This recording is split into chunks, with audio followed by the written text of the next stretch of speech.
केंद्र सरकारनं कांदा निर्यात खुली केल्यानं कांदा दरामध्ये वाढ झाली। नाशिकच्या लासलगाव बाजारपेठेमध्ये सोमवारी कांद्याच्या सरासरी घाऊक दरात अचानक 40% वाढ झाली। शनिवारी सरासरी 1280 रुपये प्रति क्विंटलवरून सोमवारी कांद्याचा दर 1800 रुपये प्रति क्विंटल झाला। मात्र सरकारचा GR न आल्यानं व्यापारी संभ्रमात आहेत।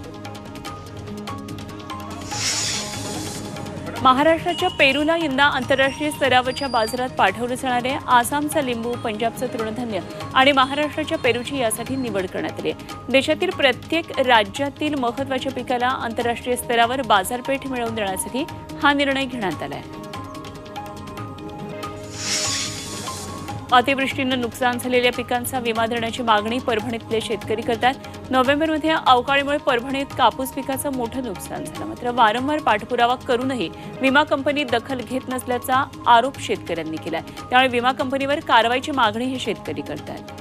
अमृत नोनी आर्थो प्लस, ये एक प्रूवन फॉर्मूला है। इसमें मौजूद नोनी फल के गुण और आयुर्वेदिक जड़ी बूटियां शरीर को जरूरी पोषक तत्व देने के साथ साथ हड्डियों और जोड़ों के घिसने, उनमें होने वाले सूजन और दर्द को रोकने में मदद करता है। दर्द मुक्त जीवन के लिए अमृत नोनी आर्थो प्लस।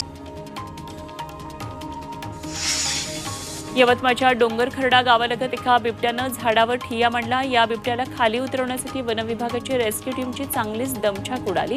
रात्री उशिरापर्यंत त्याला खाली उतरवण्यासाठी प्रयत्न सुरू होते, मात्र बिबट्या उतरलाच नाही। अद्यापही बिबट्या झाडावरच बसलाय।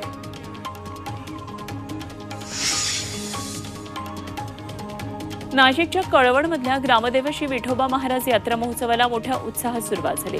श्री विठ्ठल रुक्मिणीच्या रथपूजेनंतर ढोल ताशाच्या गजरात ही मिरवणूक काढण्यात आली। यावेळी नृत्य पथक, विद्यार्थ्यांनी लेझिम घेऊन महोत्सवाची शोभा वाढवली। उत्तर प्रदेशमध्ये मुसळधार अवकाळी पावसानं हजेरी लावली, तर जलाऊनमध्ये पावसासह गारपीट झाली। यावेळी बोराच्या आकाराच्या गारा पडल्या, सोबत सोसाट्याचा वारा वाहू लागला। त्यामुळे नागरिकांची मोठी तारांबळ उडाली।